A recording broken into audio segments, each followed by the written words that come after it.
Super progressive, what is good? We're continuing this awesome run of interviews with true progressive underground legends. Today we have one of my all-time favorite producers joining us, and I know he's one of your, or for a lot of you, one of your all-time favorite producers as well.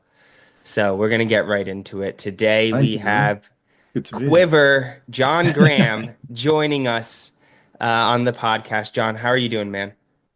I'm all right. Good, good. Been busy and things are going well. So Uh, yeah, feeling good. it looks like you've been busy. You know, a lot of DJ gigs. You just got back from Lisbon. What I think I'm most excited about, and speaking with you before the interview started, is these awesome upcoming production projects you're working on. Can you kind of share with your longtime fans? Let's start off with what the next few months look like for you right now. Yeah, the next release is a three-track EP on Anjunadeep. Um, so that's I initially did a release on an Anjuna various artists comp about 5 years ago, and then I was sending them stuff for a while, and eventually I just made a big playlist of stuff because they've got a very specific sound there, and I just made like a 10 track playlist, and they chose 3 tracks from that, and then that was last summer, and then I did the same thing again. I made a few more tracks, and they picked 3 from this latest playlist, and they're very across the board really. With the 3 tracks are pretty different from each other. The first one is kind of an quite a fast tempo. I think it's like 128 BPM, very summery sounding, but quite a tough groove, and not necessarily an Anjuna deep sound. So I was really pleased when they went for that one. Um, the second track is kind of more of a classic Anjuna sound, a bit deeper and more emotional and progressive sounding. And the third one is kind of a almost a combination of my sort of scanner past sound with Quiver stuff, which I've been doing a lot of recently. So that third one's kind of a breaksy, dark, moody thing. Awesome. And then That's coming out on 5th of March. nice. And then so Yeah, to me, it's really cool that an artist of your pedigree and an artist of your longevity in this scene is finding creative ways to, in my opinion, work with the labels that are not only reaching but fostering the next generation of progressive clubbers. Now you've yeah, been in this music a long for time. a long time, like close to over three decades, I guess, at this Mm. point. What's it is it at all, does it light a new fire of you? Is it a source of new inspiration? Knowing that you're creating new music that is not only reaching your longtime fans, but also finding the ears of new clubbers around the world who are just getting into this music for the first time. Yeah, I mean, it's great to be still involved with labels that are kind of, reaching that new generation. So, um, the, the other thing I'm working on is this album for Shen, which is, again, a lot of the tracks on there are kind of a collaboration between my old sound and my new sound. So it's the old drum and bass stuff that I did as Scanner mixed with the Quiver sound. So there's a few more breakbeat things, and they're kind of not specifically DJ friendly. Some of them, they're more of a kind of a listening album kind of thing. So um, yeah, I mean that's the great thing about doing an album is being able to have that freedom to go in different directions and not necessarily aim it at DJs and clubs. I want it to be an album that people can listen to at home and in the car or whatever. So yeah, and just combining those sounds, it just gives me more freedom to to experiment a little bit and do things outside of the norm, really.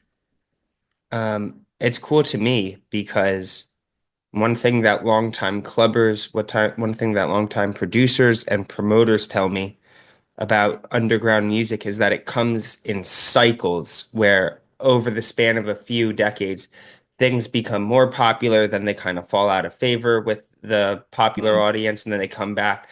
And it seems like right now, uh, that both drum and bass has definitely had a moment of In the UK at popularity the moment, amongst yeah, yeah. the youngest clubbers. And I even feel like progressive is starting to experience an upswing with the younger generations of clubbers. Yeah, let's Is hope so. it, People keep it's kind saying this. Yeah, I've yeah, been people hearing keep this for a saying year it. or Yeah. so. Yeah, yeah. But what I think is cool is like in terms of you blending your kind of drum and bass background now and your progressive background now, does it all feel at all similar to when you were doing your stuff as Skana and introducing kind of the progressive quiver sound the same time all those years ago? Yeah, I guess. Yeah. It's a reversal of that situation in a way. Yeah. No, I think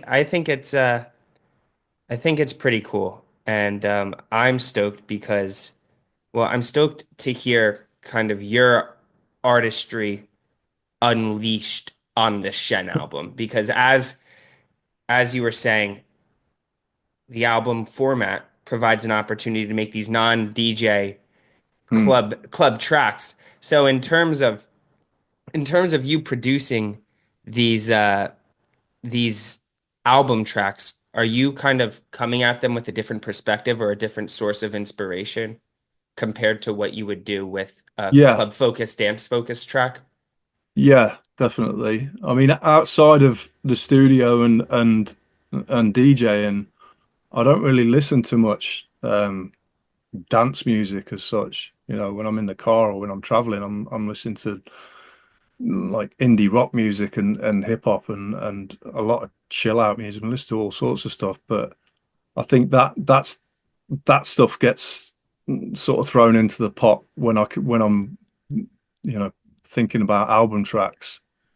Whereas when I'm making four to the floor club stuff, I'm not pulling from the same inspirations. Yeah, no, absolutely. If you're just like driving around town or on the train or something, what are some, I'm putting you on the spot here, but what is some music that you're currently listening to? Um, I'll just think about what I was listening to this weekend while I was traveling. I always listen to a lot of Radiohead. Massive Attack. I listen to a lot.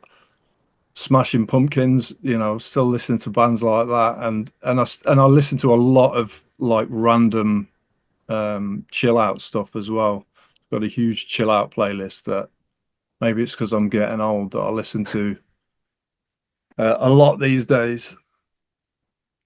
No, that's cool. And I'm really excited to hear the album and hear all these influences come together. Before we move into kind of some bits about your musical history, the other thing that's upcoming that I'm super stoked for is that you know, Lloyd and I are having you be the headliner for our super progressive spring party. Yes. And dude, this I'm so stoked for this because um I've always appreciated you and even before I met you, known your productions. And I think it was your gig at Skyline. There's two gigs. Your gig at Skyline and also your gig at not this past year, but the year before, your ADE. Those two sets that you did are two of my favorite DJ sets, and being exposed to the DJ side of your Oh wow. musical work, it left such a big impression on me. And so we are so stoked to have you Oh on cool. as a DJ for our spring party. And one thing I'm so excited just to kind of chat about this for a second.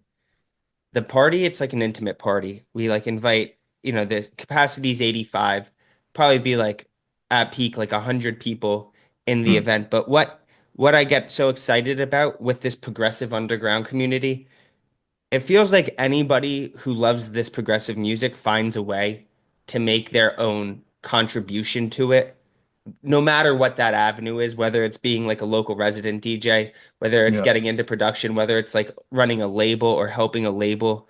Um, but it feels like at the event that we've been doing down in London, the super progressive event, everybody who comes are not, it's not just clubbers, and the music's always amazing. We're always there for the music, but it's been really fun to have people that I look up to a lot, like Medway came, Jesse Skeens came, and Four Candles Oh, came, wow.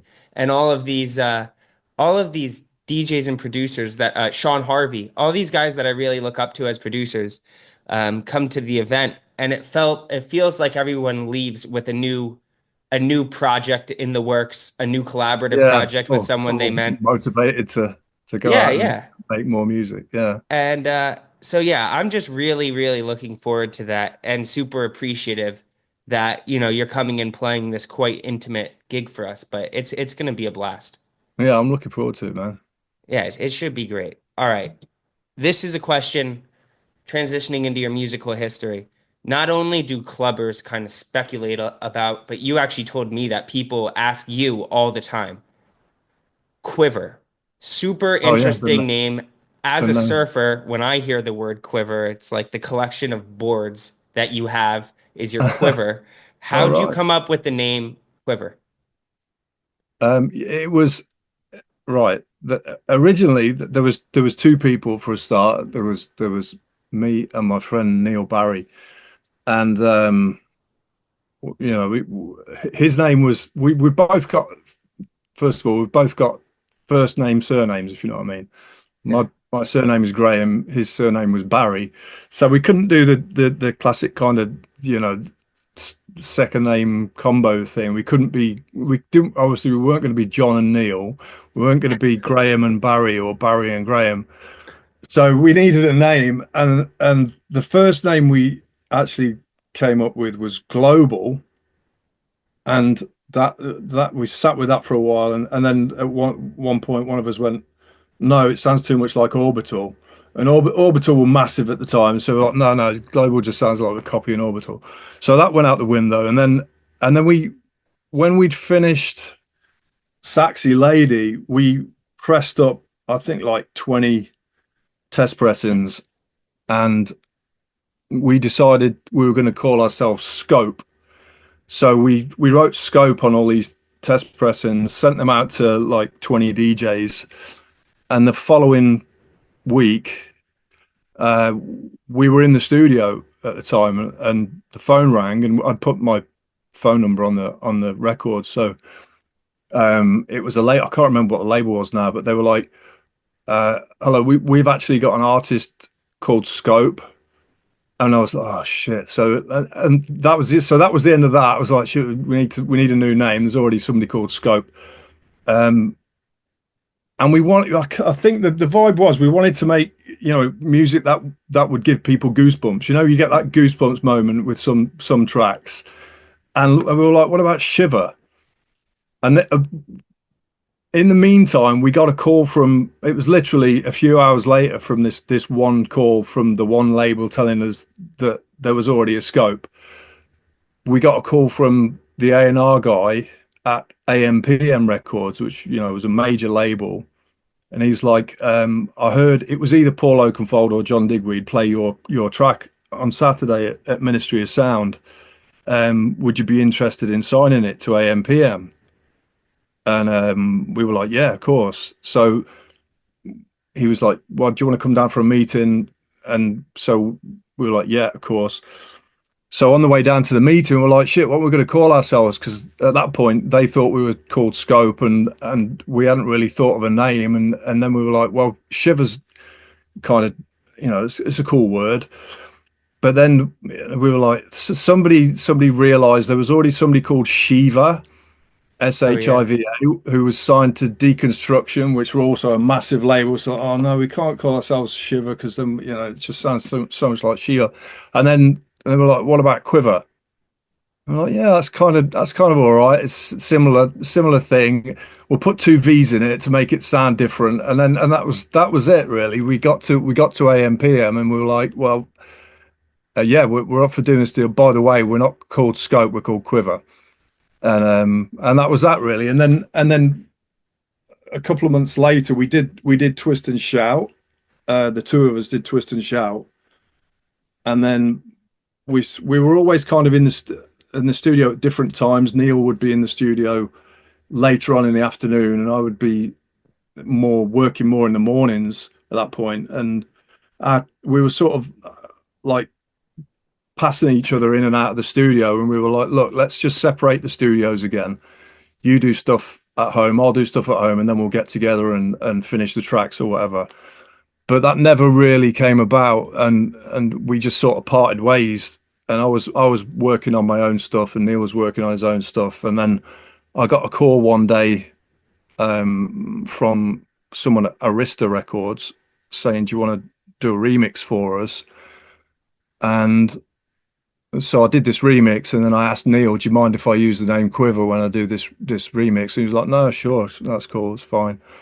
So I used the name Quiver for that remix, and then I did a couple more things and sent one of them to Perfecto, and they wanted to sign it.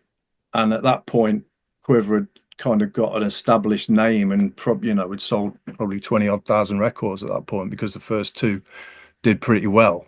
Um, so yeah, I just kept going with the same name.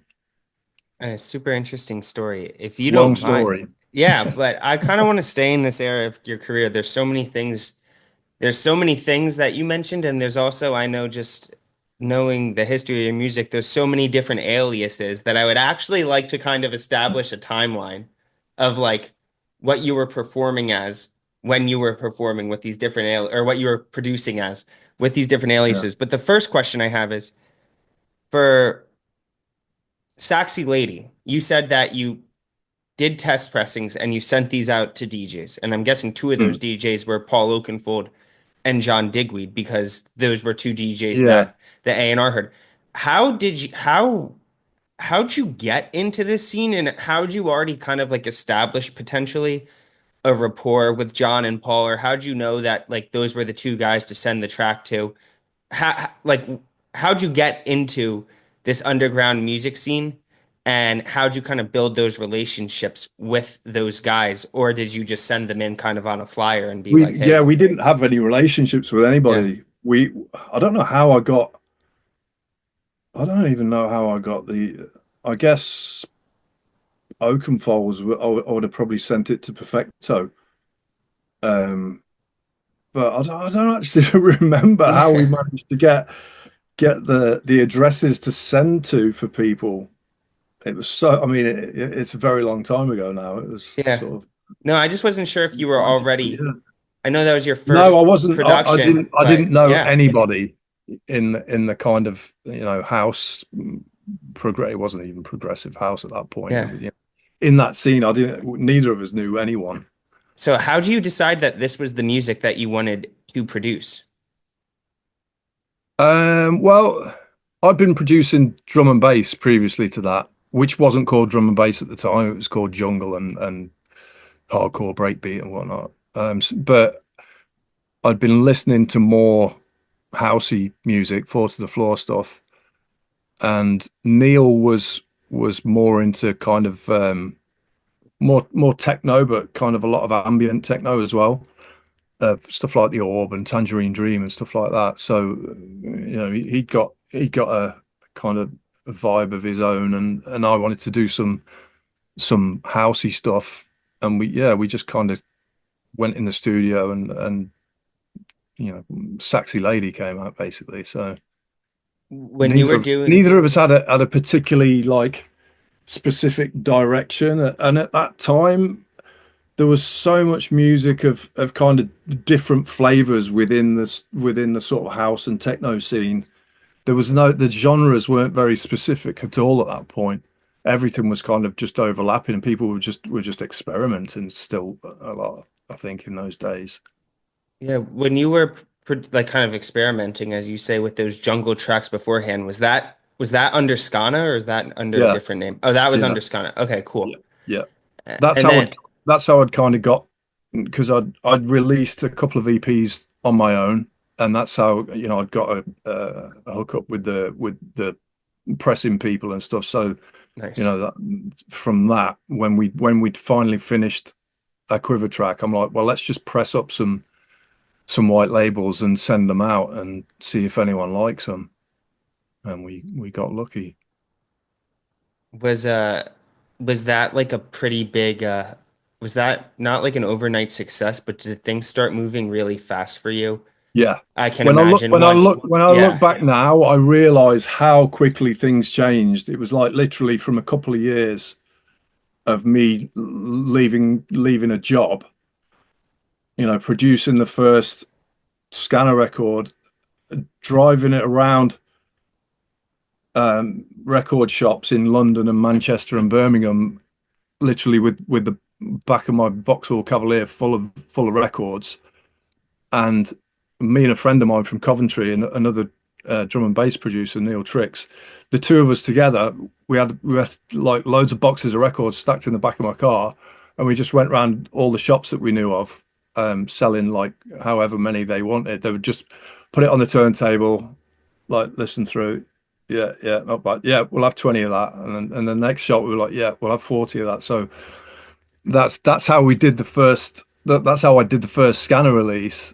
So it went from that, like literally just DIY, pressing your own and selling your own records, one by one, to like 2 years later signing to AMPM and then starting to DJ and then getting a manager and then signing to Perfecto and then Virgin. It was all within the space of like, I don't know, 3 years. It's But when I crazy think about how fast. much happened, yeah, yeah, I also think about the development of the scene from, let's say, 1994 to 1999, where you had these like initial compilations coming out. I mean, come 1999, your tracks are like on these global underground compilations that are selling in the hundreds of thousands, like on these yeah, Sasha compilations. Seems like the whole, while your career also, like your production career also exploded, the whole scene also feels to take on this yeah, global explosion as well. Must have been crazy to be right in the eye of that hurricane. yeah. But it's weird. I suppose it was really exciting, but at the same time, it didn't. I guess, yeah, everything was blowing up, but you just felt the momentum was going to keep going and going, and then it came a point where everything kind of started to turn, and I think it was like the end of the 90s, early 2000s, and vinyl sales started to drop. So there was that big surge of like when everything went kind of mainstream, and like you say, the Global Underground series and the sort of Cream classics and Ministry of Sound compilations were huge. Yeah, so it was really exciting times, and then it just I don't know what happened. There was a point where I guess it was when vinyl sales dropped and the internet killed a lot of file sharing and shit like that. Kind of fucked everything up. Um, no, definitely. Can I ask you some questions about some tracks from that time before we kind of move back into the present here? Mhm. So If I I can just remember. know you have like, you have some records that make up, if people have a soundtrack to their life and they love this music, chances are a few of your tracks make up that soundtrack. Like some of your tracks truly defined this era of music for clubbers around the world, which is so cool to me. And there's these run of tracks from like uh Everything's Not You, She Does, Space Maneuvers, space sorry, I'm blanking. Space Maneuvers Stage One. These Yeah, tracks that were not only mashed out in the clubs, but a part of the stage three was most the best. what? Sorry, stage three was the best. Oh, stage Both three. There both you go. mixes of stage three were the best. Um, they were not only in the club, but they were part of these compilations that stick with people for their entire lives. So in terms of producing these tracks, like Everything's Not You, like she does, are you just were you just like, and I don't need specifics because I know it's a while ago, but are you just going into the studio and banging out a track that you found to be inspiring you at the time? And when you finish them, are you like, this thing's gonna go off, or are you really just finishing them, sending them to DJs like Sasha and John, and then they kind of take a life of their own? I think certain ones I knew they sounded big, like the Quiver mix of Everything's Not You. I mean that sounded like a big tune to me. I was really excited when I finished that. But I guess you still never know. But there was a lot of tunes around that time when I finished them. I was like, that's going to be a big tune. But then, yeah, it's weird to think that, like you saying, these tracks would be sort of the soundtrack to some people's lives, because there's so many tracks that I've got when I listen to them, they give me goosebumps, and I remember where I was the last time I played that track out, or the last time I heard that track, and it's so ingrained in my psyche, and the emotions and the nostalgia element of it. To think that some of my tracks might give people that same feeling, it's pretty amazing. It's hard to comprehend, but it's pretty amazing. Yeah. Oh, that's awesome, man. And I know that's a fact just because the clubbers, they tell me these things. Like, they remember whether it was a long car ride they went with this mix compilation or they were in the club. They remember where they heard these tracks for the first time. One thing I've always found really interesting is, you have this phenomenal run as Quiver, and with the, stage three, like you were saying. I'm just curious, why'd you decide to introduce a new alias again, than rather than just running with Quiver? Yeah, I know. I think the thing with Space Maneuvers was it just didn't sound like a Quiver track. It was just different.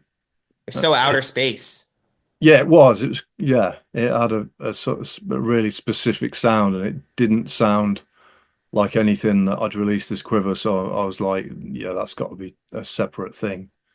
And I didn't really intend to do a second one or a third one, but the first one did well. So people were asking me, can you do another Space Maneuvers? And then the third one worked out really well. I can't even remember the second one.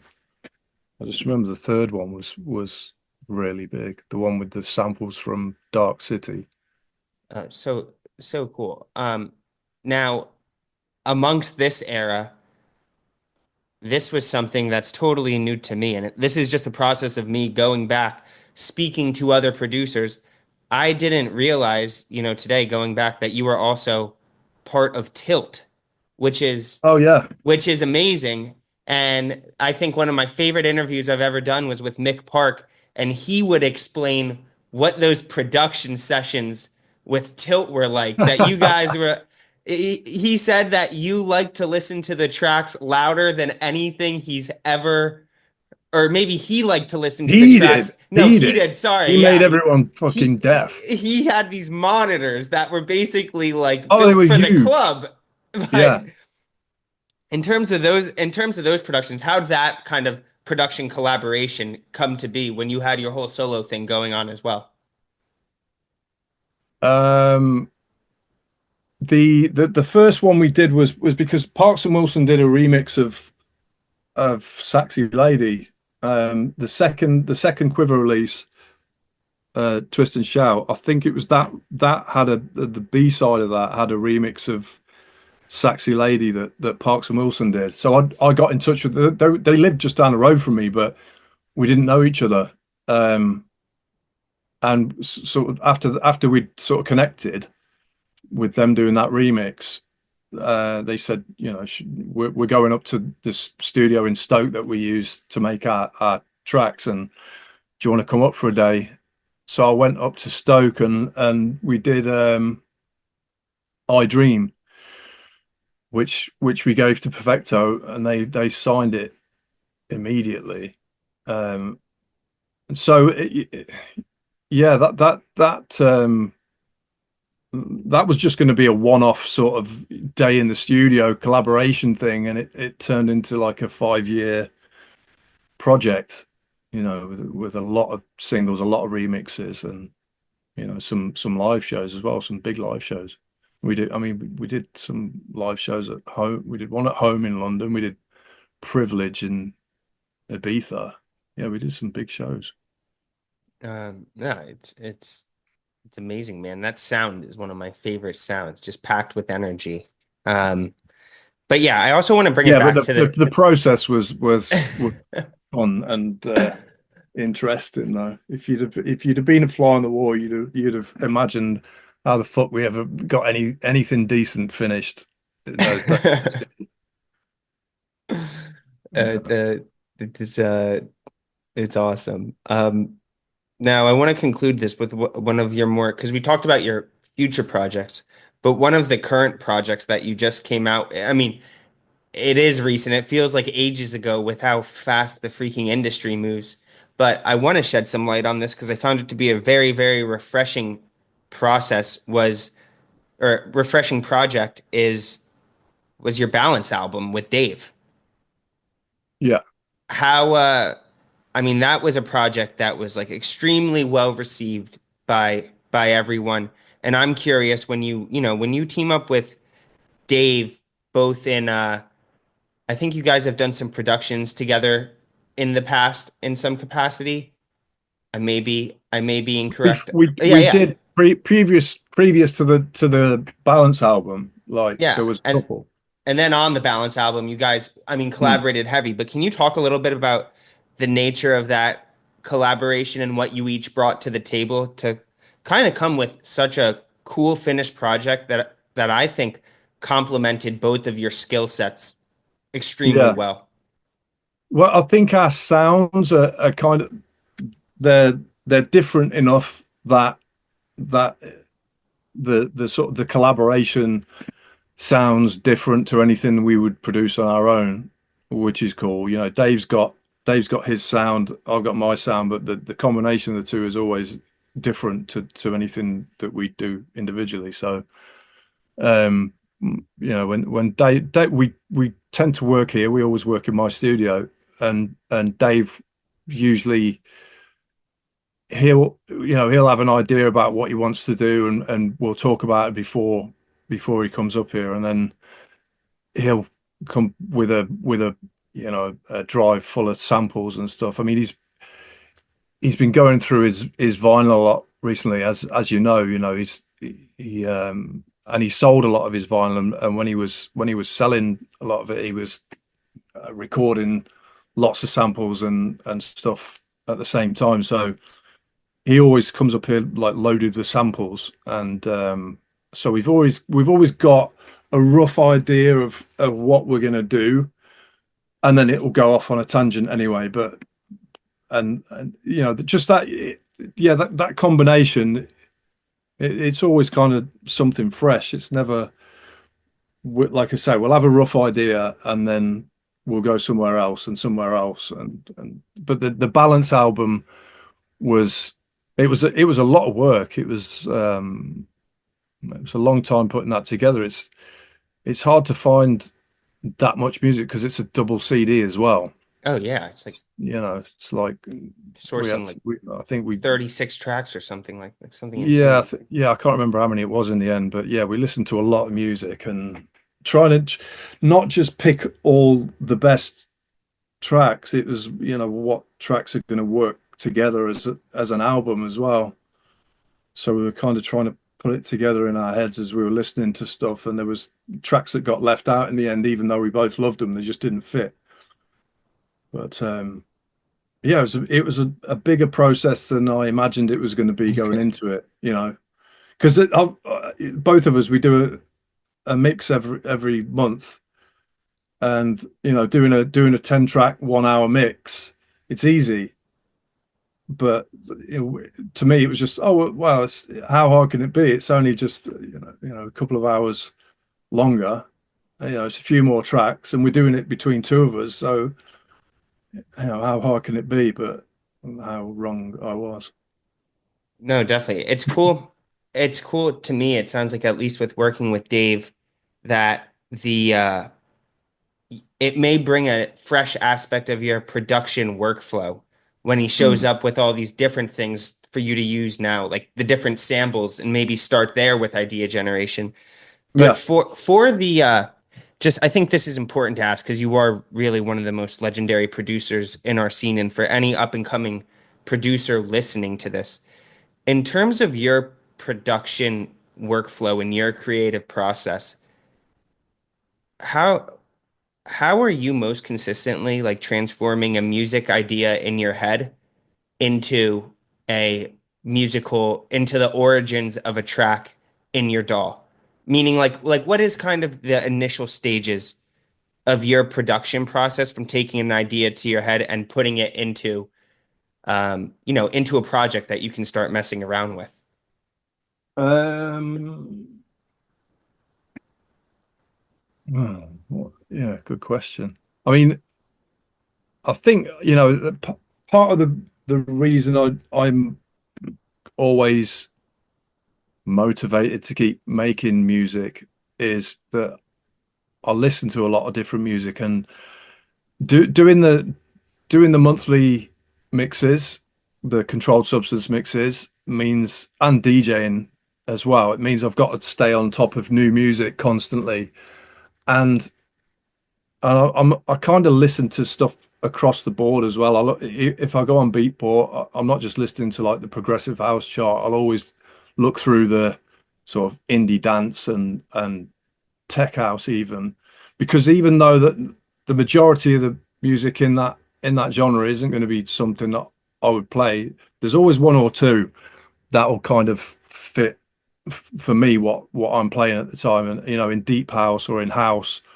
So that I'm always kind of drawing inspiration from different places, and I think when I go into the studio, um, rather than just kind of doing sort of a formula, music by numbers thing and making the same thing over and over again, I'm always kind of inspired by listening to different genres and like I said, listening to indie rock music and hip hop and drum and bass outside of what I'm doing in the studio. I think all that gets soaked in and I'll have little sparks of inspiration from listening to different stuff that I wouldn't necessarily normally produce. Yeah, I appreciate that answer. Okay, to end this interview, you touched upon your monthly mixes for controlled substance. What what has running the label like? What has that been like for you, and what can fans of the label? Your radio show's so consistent. The releases are awesome. What can we expect? Is there anything on the horizon for controlled substance? Because we covered your upcoming projects as Quivver, but is there anything for the label The that fans can next look to? the next release is a various artists thing. I've been listening to, like, I want to kind of release some stuff from lesser well-known artists, really, sort of up and coming, you know, people that you may never have heard of. So I've just been sort of looking for stuff from from people whose names I didn't know a lot of the time, and so we're putting together a little EP of various artists. And one of That's them's awesome. actually Lloyd. Oh, no way. That's Yeah, great. yeah. We're going to sign one of Lloyd's tracks. So it'd be good to meet Lloyd because we've been back and forth a little bit recently. So it'd be good to finally meet him at Super Progressive. Yeah, man. Well, I just want to thank you. Thank you so much for taking the time out of your schedule to do the interview. I can't wait for this event in just under a month now. And I'll definitely, I mean, I'll see you there, and we're always chatting in the meantime. But yeah, thank you so much, man. And I really Thank appreciate you. it.